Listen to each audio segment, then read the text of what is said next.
আসসালামু আলাইকুম। বাংলা সংবাদে সবাইকে স্বাগত জানাচ্ছি। আমি চিন্তিয়া হক। শুরুতেই সংবাদ শিরোনাম। ফ্যাসিস্ট হাসিনার প্রকাশ্যে বক্তব্য দেওয়ার ভিডিও ভাইরাল, রহস্য কি?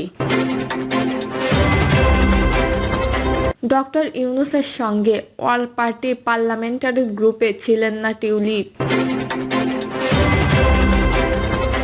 জানাবো সব শর্ত পূরণ, শিগগিরই নিবন্ধনের জন্য আবেদন করবে এনসিপি। এবং সর্বশেষ জানাবো ট্রাম্প মার্কস দ্বন্দ্বের সংকটে নাসা, মহাকাশ গবেষণার ভবিষ্যৎ অনিশ্চিত। শুনছিলেন সংবাদ শিরোনাম, এবারে বিস্তারিত। ফ্যাসিস্ট হাসিনার প্রকাশ্যে বক্তব্য দেওয়ার ভিডিও ভাইরাল, রহস্য কি? 24-এর গণঅভ্যুত্থানে ফ্যাসিস্ট হাসিনা দেশ ছেড়ে ভারতে পালিয়ে যাওয়ার 10 মাস পূর্ণ হলেও তাকে কখনো মিডিয়ার সামনে কথা বলতে দেখা যায়নি। তার অনেক কল রেকর্ড প্রকাশ্যে আসলেও কখনোই তিনি সরাসরি বক্তব্যতে আসেননি। তবে সম্প্রতি হাসিনার একটি ভিডিও সোশ্যাল মিডিয়ায় ব্যাপক ভাইরাল হয়েছে, যাতে দেখা যাচ্ছে অন্তর্বর্তীকালীন সরকারের প্রধান উপদেষ্টা ডক্টর মোহাম্মদ ইউনূসকে নিয়ে প্রকাশ্যে বক্তব্য দিচ্ছেন ফ্যাসিস্ট হাসিনা।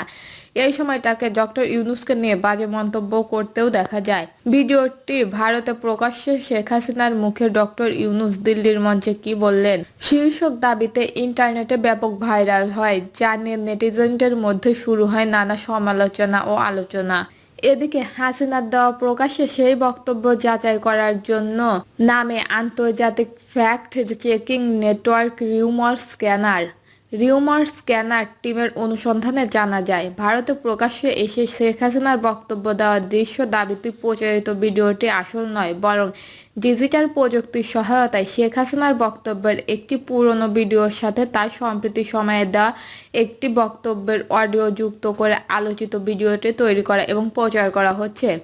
সামাজিক মাধ্যমে ভাইরাল হওয়া ভিডিওটিতে দেখা যায়, শুরুতে উপস্থাপিকা বলেছেন, ভারত প্রকাশ্যে শেখ হাসিনা সরাসরি বক্তব্য করেন, ডক্টর ইউনূসকে নিয়ে সমালোচনা, কি বলছেন তিনি? এরপর আসে ফ্যাসিস্ট হাসিনার দৃশ্যের পাড়া। তাকে বলতে শোনা যায়, আওয়ামী লীগ নাকি তারা রাখবে না, আওয়ামী লীগকে নিচ্ছিন্ন করে দেবে। ওরা কি ভেবেছে আওয়ামী লীগ কি ভেসে এসেছে, না কারো পকেট থেকে বের হয়েছে? এরপর হাসিনা অন্তর্বর্তীকালীন সরকারের প্রধান উপদেষ্টাকে নিয়ে বাজে মন্তব্য করেন। তিনি বলেন, ডক্টর ইউনূস ক্ষমতা দখল করেছেন একেবারে সন্ত্রাসী কর্মকাণ্ড করে, মানুষ হত্যা করে, মানুষের লাশের উপর পাড়া দিয়ে। হাসিনার বক্তব্যের এই অংশটি শুনে বাংলাদেশের আমজনতা রীতিমতো ক্ষেপে যায়। হাসিনাকে তার মনে করিয়ে দেয় 24-এর গণহত্যা, তারা 1,500 মানুষ হত্যা করার কথা। এর পাশাপাশি অনেকেই তার বিগত 16 বছরের শাসন আমলের কথাও তুলে ধরেন নেট দুনিয়ায়। এদিকে রিউমার স্ক্যানার টিম অনুসন্ধানের প্রাসঙ্গিক কিওয়ার্ড চার্জ করে জাতীয় এবং আন্তর্জাতিক গণমাধ্যমে এমনকি বিশ্বস্ত সূত্রে হাসিনার প্রকাশ্যে বক্তব্য দেওয়ার তথ্য পায়নি। পরবর্তীতে আলোচিত ভিডিওটির বিষয় অনুসন্ধানের রিসার্চ ইমেজ সার্চ করে দেশ টিভির ইউটিউব চ্যানেল গত বছরের 25শে জুলাই প্রচারিত একটি ভিডিও খুঁজে পায় তারা। উক্ত ভিডিওতে থাকা শেখ হাসিনার পোশাক ও সামনে থাকা মাইক্রোফোনের সাথে আলোচিত ভিডিওর পুরোপুরি মিল রয়েছে। ডক্টর ইউনূসের সঙ্গে অল পার্টি পার্লামেন্টারি গ্রুপে ছিলেন না টিউলিপ। যুক্তরাজ্যের অল পার্টি পার্লামেন্টারি গ্রুপের একটি প্রতিনিধি দল দেশটির স্থানীয় সময় দুপুর 2টায় প্রধান উপদেষ্টার সঙ্গে সাক্ষাৎ করেছেন। সৌজন্যপূর্ণ পরিবেশে ডক্টর ইউনূসের সঙ্গে প্রতিনিধি দলের সদস্যদের বাংলাদেশের রাজনীতি, অর্থনীতি সহ বিভিন্ন বিষয়ে আলোচনা হয়। তবে এ প্রতিনিধি দলে উপস্থিত ছিলেন না টিউলিপ সিদ্দিক। প্রধান উপদেষ্টা প্রেস সচিব শফিকুল আলম লন্ডনের এক সাংবাদিক সম্মেলনের গণমাধ্যম কর্মীদের প্রশ্নের জবাবে এ তথ্য জানান।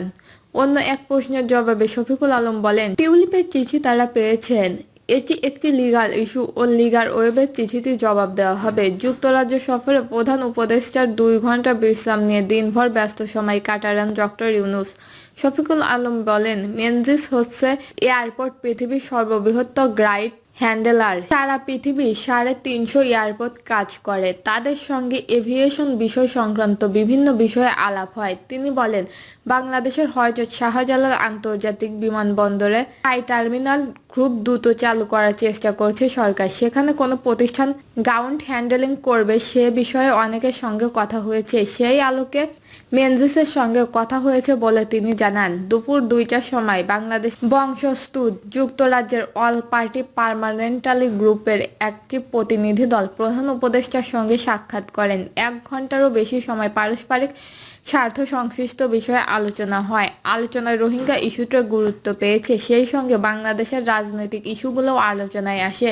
বিশেষ করে ডেমোক্রেটিক ট্রানজিশনের রিফর্ম কমিশনগুলো কিভাবে কাজ করছে, এখন কমিশনের বাইরে বিভিন্ন বিষয়ে যেমন জুলাই চার্টার কবে হবে এই নিয়েও আলোচনা হয়। গত 10 মাসে অন্তর্বর্তীকালীন সরকার অর্থনৈতিক সহ কি কি সফলতা রয়েছে তা নিয়ে আলোচনা হয়। অত্যন্ত সৌজন্যপূর্ণ পরিবেশে এ আলোচনা হয়।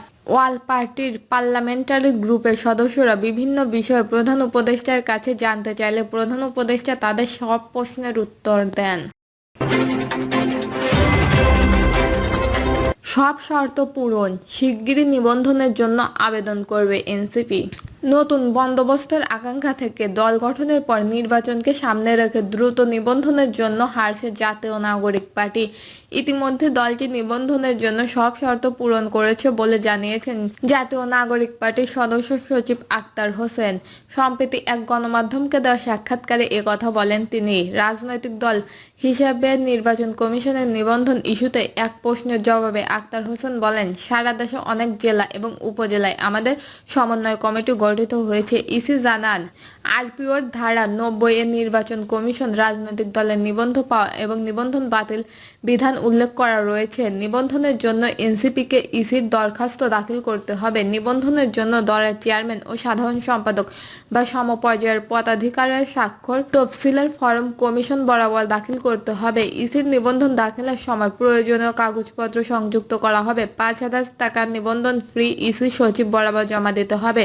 এই ফি অফেরতযোগ্য। 5,000 টাকা সচিবের অনুকূলে টেনজারি চালানোর মাধ্যমে জমা দিতে হবে। বিধি 4 এ উল্লেখিত দরখাস্তের সঙ্গে প্রত্যেক রাজনৈতিক দলের সাধারণ সম্পাদক সত্যায়িত দখলদারিত্ব সংযুক্ত করতে হবে। প্রয়োজনীয় দলিলাদি হিসাবে দলের গণতন্ত্র, দলের নির্বাচন ইশতেহার, দলের বিধিমালা, দলের লোগো এবং পতাকার ছবি, দলের কেন্দ্রীয় নির্বাহী কমিটি বা সমমানের কমিটির সব সদস্যর পদবি সহ নামের তালিকা, দলের নামে রক্ষিত ব্যাংক অ্যাকাউন্ট নম্বর ও ব্যাংকের নাম এবং উক্ত অ্যাকাউন্টের সর্বোচ্চ হিসাব, দলের তহবিলের উৎস বিবরণ ইসিকে জমা দিতে হবে। দলের নিবন্ধ দরখাস্ত করার জন্য সংশ্লিষ্ট ব্যক্তির অনুকূলে প্রদত্ত ক্ষমতাপত্র, নিবন্ধন ফি বাবদ টেনজারি চালানোর কপি জমা দিতে হবে। দলীয় প্রতীক নিয়ে অন্তত একটি আসনে জয়ী হওয়ার যোগ্যতা সংক্রান্ত সমর্থন দলিল জমা দিতে হবে। নির্বাচনে অংশ নিতে ইচ্ছুক কোনো আসনে মোট ভোটার সংখ্যার শতকরা 5 ভাগের ভোট সমর্থন লাভের যোগ্যতা প্রমাণ করতে হবে। দলের একটি সক্রিয় কেন্দ্রীয় দপ্তর থাকতে হবে। 1/3 প্রশাসনিক জেলার কার্যক্রম জেলা দপ্তর ও 100টি উপজেলা বা মেট্রোপলিটন থানায় কার্যরত দপ্তর। প্রতি উপজেলা বা থানায় 200 ভোটার সংখ্যা হিসাব দলের তালিকাভুক্তি বা তাদের সমর্থন থাকতে হবে। আইন অনুযায়ী জাতীয় সংসদ নির্বাচনে অংশ নিতে হলে নির্বাচন কমিশনে ওই রাজনৈতিক দলের নিবন্ধন থাকা বাধ্যতামূলক। দর্শক, এই ছিল এখনকার সর্বশেষ নিউজটি ভালো লাগলে একটি লাইক দিন, কমেন্টে আপনার মতামত জানান এবং আমাদের পাশে থাকার জন্য বেল বাটনটি অন করে রাখুন। ধন্যবাদ।